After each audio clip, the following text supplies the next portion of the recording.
Hi friends, welcome to Durgasri talks. ఎలా ఉన్నారు? అందరూ బాగున్నారు కదా? మీకు ఈ వీడియో నచ్చినట్లయితే లైక్ చేయండి, షేర్ చేయండి, మా ఛానల్ని సబ్స్క్రైబ్ చేసుకోండి ప్లీజ్. స్కూల్స్ స్టార్ట్ అయిపోయినాయి. పిల్లలకి ఈజీగా చేసుకునే స్నాక్స్ ఏదోటి రెడీగా ఉండాలి. దీనికోసం కరకరలాడే క్రంచీగా చాలా టేస్టీగా ఉండే గోధుమ పిండితో చిప్స్ ఏ విధంగా ఈజీగా ప్రిపేర్ చేసుకోవాలో ఈ వీడియోలో చూపించబోతున్నాను. దీనికోసం ఏమీ ఎక్కువగా అవసరం లేదు. గోధుమ పిండి ఉంటే చేసేసుకోవచ్చు. దీనికి వేరే ఏమీ అవసరం లేదు. చాలా అంటే చాలా ఈజీగా ఇంట్లోనే ఒక్కళ్ళే ఉన్నా కూడా చేసుకోవచ్చు. పిల్లలు కూడా చాలా ఇష్టంగా తింటారు. బయట లేసి తినే కంటే ఇది చాలా అంటే చాలా హెల్తీ కాబట్టి దీన్ని అయితే మీరు ట్రై చేయండి. దీనికోసం ఒక బౌల్లోకి 3 కప్స్ వరకు గోధుమ పిండిని తీసుకోవాలి. దీన్ని స్ట్రైనర్తో బాగా జల్లించుకోవాలి.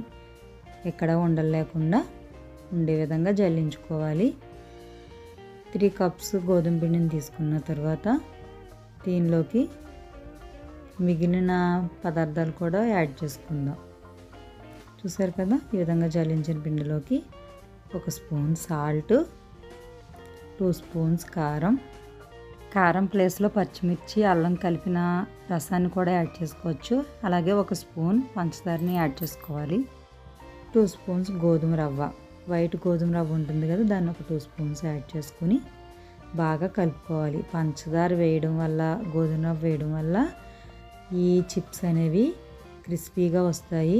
చక్కగా కరకరలాడుతూ తినే విధంగా బాగుంటాయి. దీనిలోకి మనం గోరువెచ్చ పెట్టిన 1 కప్పు పాలను వేసుకోవాలి.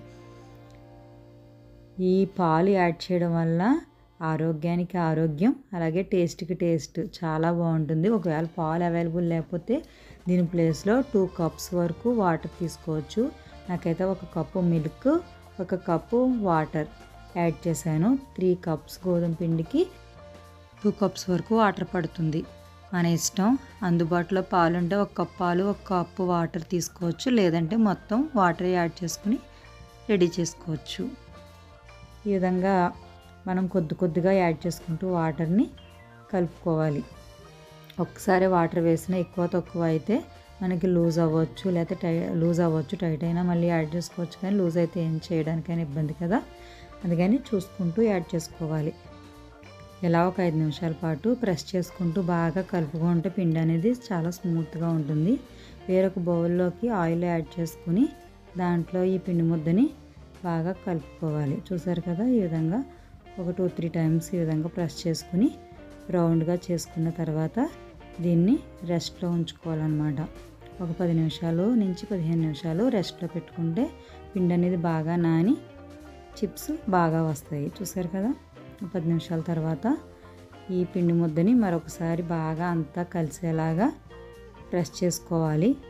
ఈ విధంగా కలిపిన పిండి ముద్దలోంచి చిన్న ముద్దను తీసుకుని చిన్న బాల్స్లా చేసుకోవడమైనా, లేకపోతే ఇందులో వీడియోలో చూపించినట్లుగా రౌండ్గా చేసుకుని సన్నగా పొడుగ్గా దాన్ని సమానమైన పీసెస్ కింద కట్ చేసుకోవాలి. నేను ఇప్పుడు చేసిన దీన్ని ఒక 3 పీసెస్ కింద కట్ చేశాను. వీటిని చిన్న ఉండలుగా చుట్టుకోవాలి. ఇదే విధంగా మొత్తం పిండిని సమానంగా ఉండలు చుట్టుకుని రెడీగా ఉంచుకుంటే మనకి ఈ చిప్స్ చేసుకోవడానికి చాలా టైం సేవ్ అవుతుంది. స్పీడ్గా కూడా అయిపోతే ఒకళ్ళే చేసుకునే ఇబ్బంది ఉండదు.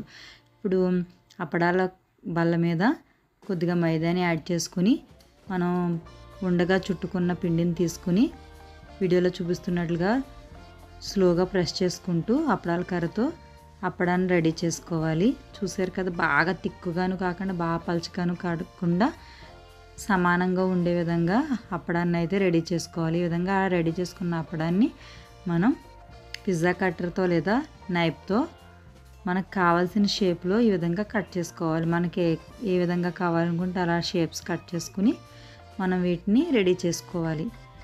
ఒక్కొక్క ప్లేట్లోకి ఒక్కొక్క ఉండతో చేసిన చిప్స్ని సెపరేట్ ప్లేట్స్లో తీసుకోవాలి. ఒక్కళ్ళే చేసేటప్పుడు ఈ విధంగా 2-3 ప్లేట్స్ రెడీ చేసుకున్న తర్వాత ఆయిల్ అనేది పెట్టుకుంటే మనకి ఆయిల్కి వేగేసరికి సరిపడగా మనకి రెడీగా ఉంటాయి, కంగారు అవ్వకుండా ఉంటుంది. లేదు ఒకళ్ళు ఉన్నారు వేరే వాళ్ళు చేసుకోవడానికి ఇద్దరు కలిపి చేసుకోవచ్చు అనుకున్నప్పుడు ఒకళ్ళు చేసి కట్ చేసి ఇస్తూ ఉంటే ఒకళ్ళు వేయించుతూ ఉంటారు. ఈవెన్గా సరిపోతుంది టైం అయితే. చూసారు కదా, నేనైతే ఒక్కదాన్నే చేసుకోవాలి కాబట్టి 2-3 ప్లేట్స్తో రెడీ చేసుకున్న తర్వాత నేను అప్పుడు ఆయిల్ పెట్టుకున్నాను.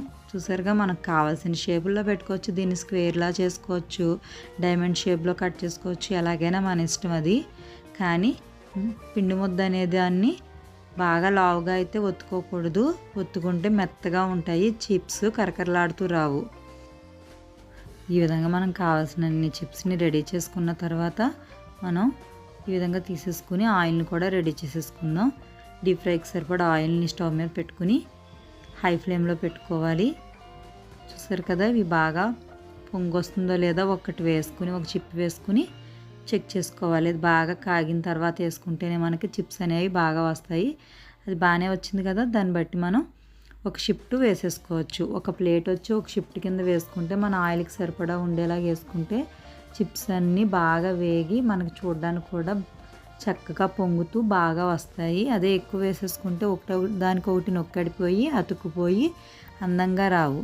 అందుకని ఈ విధంగా నేను 3 ప్లేట్స్లోకి వేసాను కదా, ఈ 3 ప్లేట్స్ని ఒకదాని తర్వాత ఒకటి ఒక్కొక్క షిఫ్ట్ కింద వేసుకున్నాను. చూసారు కదా ఎంత చక్కగా వస్తున్నాయో చిప్స్ అనేవి. మనం హెవీగా ఒకసారి వేసేసినా కూడా దగ్గరగా అయిపోయి చక్కగా అందంగా రావు. ఇవి చాలా చాలా ఈజీ, పిల్లలు తినడానికి కూడా చాలా ఇష్టపడతారు. అలాగే గోధుమ పిండితో చేయడం వల్ల హెల్దీ కూడా. ఈ విధంగా ఆరోగ్యకరమైన చిప్స్ని చేసి చక్కగా మీ పిల్లలకి ఈవినింగ్ స్నాక్స్ పెట్టండి. మీకు పని ఈజీగా అవుతుంది, వాళ్ళు తిన్నా కూడా మంచిగా ఉంటుంది. కొద్దిగా పిండితో చేసుకున్న ఈ చిప్స్ చాలా అవుతాయి. దీనివల్ల మనకి పని కూడా ఈజీగా అయిపోతుంది. ఇంట్లో పెద్దవాళ్ళకు కూడా ఈవినింగ్ స్నాక్స్గా చాలా బాగా ఉపయోగపడుతుంది. మీకు ఈ వీడియో కనుక నచ్చినట్లయితే లైక్ చేయండి. అదేవిధంగా మా ఛానల్ని రెగ్యులర్గా ఫాలో అవుతూ ఉండండి. Thank you for watching.